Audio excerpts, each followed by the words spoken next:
Обединето кралство. Шкотска. Глазго. Ноември 2021 година. 26-та конференција на страните, или КОП 26. Јас сум Кирил Арсовски Прж, биолог и уредник на Дома. Ова е приказната за неколку недели во ноември кога светските лидери се собраа да го спасат светот. Или тие така мислеа? Денови полни со средби, дискусии, предавања и протести. Ова беше 26-тиот КОП. Конференција на страните, или познато по англиската кратенка КОП, представуваат меѓународни средби помеѓу држави, светски организации, унии и граѓани, организирани од Конференцијата за климатски промени на Обединетите нации. Целта на овие средби е да се посвети внимание на состојбата на животната средина. Овој самит за климатски промени, 26-ти поред, има неколку главни проблеми или главни прашања на кои треба да одговори.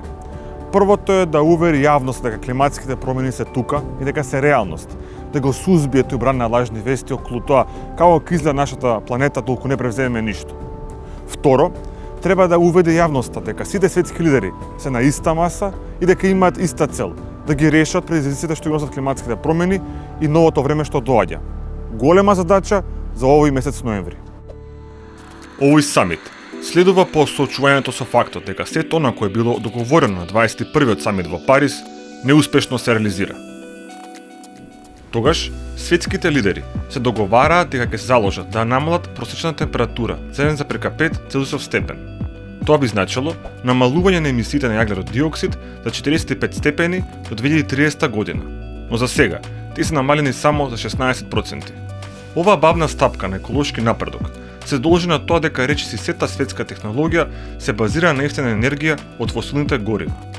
За на тие навики да им дојде крај, потребна е меѓународна стратегија и соработка. До тогаш, загадувањето на сите екосистеми продолжува и балансот на произведениот и отстранетиот јаглерод диоксид е далеко од посекуваната нула.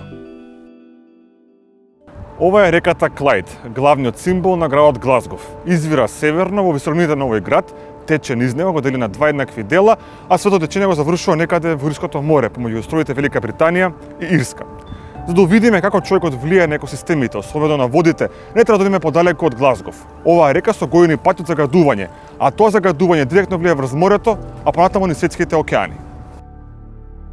После долгите дебати и предавања, што всушност се одлучи на 26-тиот светски самит за борба против овие катастрофи? Една од најважните одлуки е декларацијата за шуми и користење на земјиштето. Со неа, 141 држава, меѓу кои Македонија, се заложија заштита на шумските и другите сувоземни екосистеми. Тие се сега врзани да го намалат влијанието на земјоделството врз шумите и да воведат одржливи шумарски практики. Шумските екосистеми, како наш главен браник од влијанието на климатските промени, го штитат животот на оваа планета уште од своето појавување. Првите растенија се појавиле на површината на земјата пред околу 450 милиони години. Првите дрва пак се појавиле некаде пред околу 350 милиони години.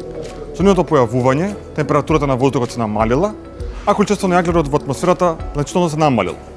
Дрвјата, односно шумите, обезбедиле услови за развој на животот на многу животни, меѓу кои и на луѓето. Затоа на овој КОП прв пат шумите стана главна тема на разговор. Освен оваа декларација, на самитот се дадоа и повеќе завети. Меѓу нив е ветувањето дека ќе се создаде економски достапна технологија која не загадува, дека ќе се намалат емисиите на метан, како и дека медицината ќе може да користи дијагнозата климатски промени при детектирање на новите болести. Но, водени од фактот дека Парискиот договор бавно води кон посакуваните резултати, многобројните посетители во Глазгов овој ноември протестираа на улиците праќајќи пораката: доста зборови, повеќе дела.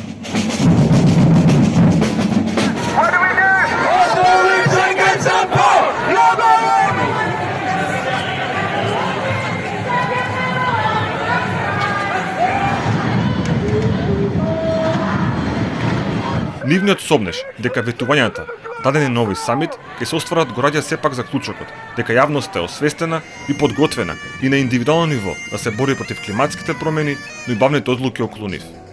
Во Глазгов јасно се исцрта линијата помеѓу двата фронта.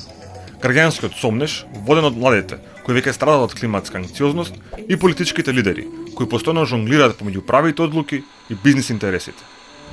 Прашањето кое се поставува на крајот на овој самит за климатски промени е како ќе изгледа нашата иднина. Дали има решение за овој проблем? Колку ќе трае?